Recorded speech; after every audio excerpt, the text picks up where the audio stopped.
oh my gosh, Zach, super charismatic, super Pentecostal, relax. We're going to talk about Pentecost a little bit because it's coming up, the feast, the solemnity of Pentecost, and biblically, the significance of the day of Pentecost and how we can enter into it today. Because this is huge for Pentecost being like the beginning and the birth of the church that we live in now. So how does Pentecost influence and direct the way that we ought to live and exist and act as church is really important. And especially in these few days leading up to Pentecost, we are praying for a new Pentecost in the life of the church and just an outpouring of the Holy Spirit. So here's basically the story. Okay, so Jesus resurrects and he's with the apostles for a number of days in this season of Easter that we've just been living in. After the resurrection, for like 40, 50 days, Jesus is with the apostles, and then he's going to ascend to the Father. And we get to the end of the Gospels,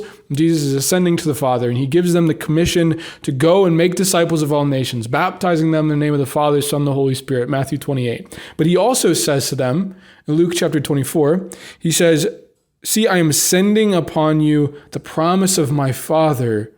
So stay here in the city until you have been clothed with power from on high."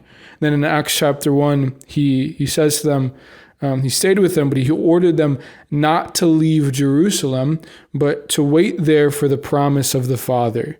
This, he said, is what you have heard from me. John baptized with water, but you will be baptized with the Holy Spirit not many days from now. And then Jesus ascends into heaven. And he goes away from them. And what does it say that the apostles did? It says the apostles with Mary in the upper room, they stayed in Jerusalem and they prayed, just like Jesus invited them to. And he promised them that this Holy Spirit would come. And really, probably for the apostles, they didn't fully understand what that meant. They got some instruction to like go out and proclaim the gospel, but they were also given the instruction to stay for a while and pray. And Jesus didn't really give them a specific amount of time. He just said, in many days from now, you'll receive the promise from my Father. And we have in the church, we celebrate the Feast of the Ascension on Ascension Thursday, and then there are 9 days until the Feast of Pentecost. So we consider this the 9 days that the apostles stayed in the upper room and prayed.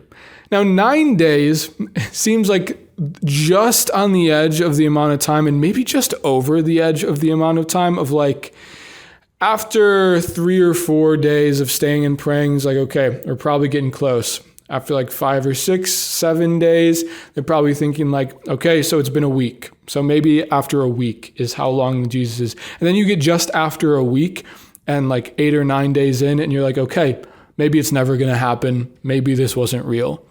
But the apostles and Mary stayed persistent in prayer for 9 days in the upper room, just past the point where I think most of us would be like, okay, it's been over a week, and I don't know about this. But they're persistent in prayer, and then on the day of Pentecost, the Holy Spirit descends from heaven and fills the apostles. They proclaim the gospel, they speak in tongues, and they baptize thousands as they profess the gospel. It says 3,000 enter the church that day, and thus the beginning of the church instituted by Jesus Christ. So for us today, as we sit here approaching the Feast of Pentecost in the life of the church, we, like the apostles, are invited to spend time intentionally in prayer for the coming of the Holy Spirit, the promise of the Father from Jesus, that we would be beggars for the Holy Spirit to come and fill us up with the same boldness, the same zeal, the same ability to witness and to profess the gospel, the way that Jesus commissioned the apostles and the way that he commissions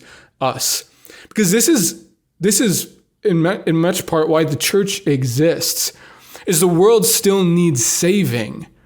That Jesus did not just come and do all that he did and then the world like that was fixed. Of course, we still live in a world with many problems, many issues, and many people who don't know the gospel, who haven't received the salvation of Jesus Christ. So we are, as church, the ones that he sent, still us today.